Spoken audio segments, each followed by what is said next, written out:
বিকাল 4:30টার সময় আমাকে রামনাথ থেকে প্রতিবেদকে ফোন দিয়ে জানাইছে আমার ডিউটি অফিসারকে যে একটা লাশ পাওয়া গেছে চরে। তখন আমি এসআই নজরুলকে নিয়ে ওখানে ঘটনাস্থলে যাই, দেখতে পাই যে ওই যে লাশে ওনার নাম হলো, যিনি মারা গেছেন ওনার নাম সন্তোষ চন্দ্র বারিক, ওনার বয়স 78 বছর। তার বাবার নাম হলো মৃত্যু সুরেন চন্দ্র বারিক, গ্রাম হলো পাতাকাটা, 6 নম্বর ওয়ার্ড, 1 নং বদরখালী ইউনিয়ন, থানা বরগুনা, জেলা বরগুনা।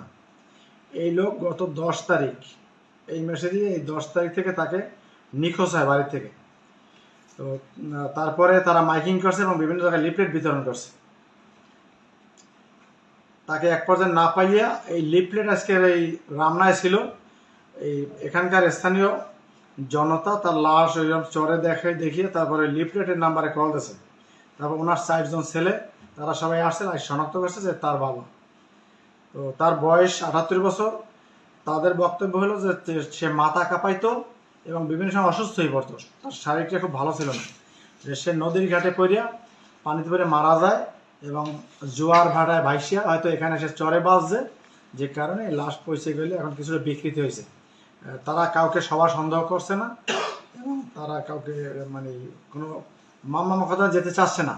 তো আমরা এটা অপমৃত্যু মামলা নিয়ে আমরা ময়নাতদন্ত করাইয়া বিষয়টা দেখব।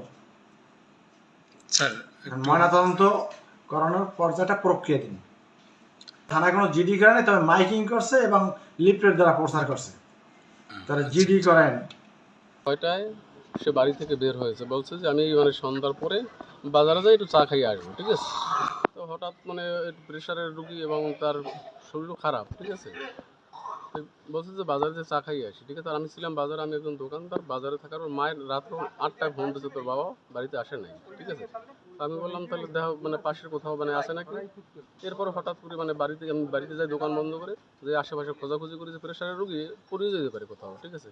তো এই আগান বাগান খোঁজাখুঁজি করছি, খোঁজাখুঁজির পরে না পেয়ে পরের দিন আমরা এই খেয়াঘাটে আসি। বাজারে আসার পরে খেয়াঘাটের ওই লোক যে খেয়ার ডাক নিয়েছে, উনি বললো যে সে মানে আমাদের খেয়ায় উপার পার হয়েছে, ঠিক আছে। তারপরে আমরা বামনার এপারে আসিয়া মানে কিছু লোকের কাছে জিজ্ঞেস করার বলে তারে দেখছি এই পারে, ঠিক আছে। এরপরে আপনার আমরা মানে খোঁজাখুঁজি শুরু করতেছি, ঠিক আছে। এরপর ওই জায়গায় মানে তাহলে কীভাবে খোঁজাখুঁজি শুরু করবো, কিছু লিফলেট দিয়ে যে এইভাবে যদি কেউ দেখে তারে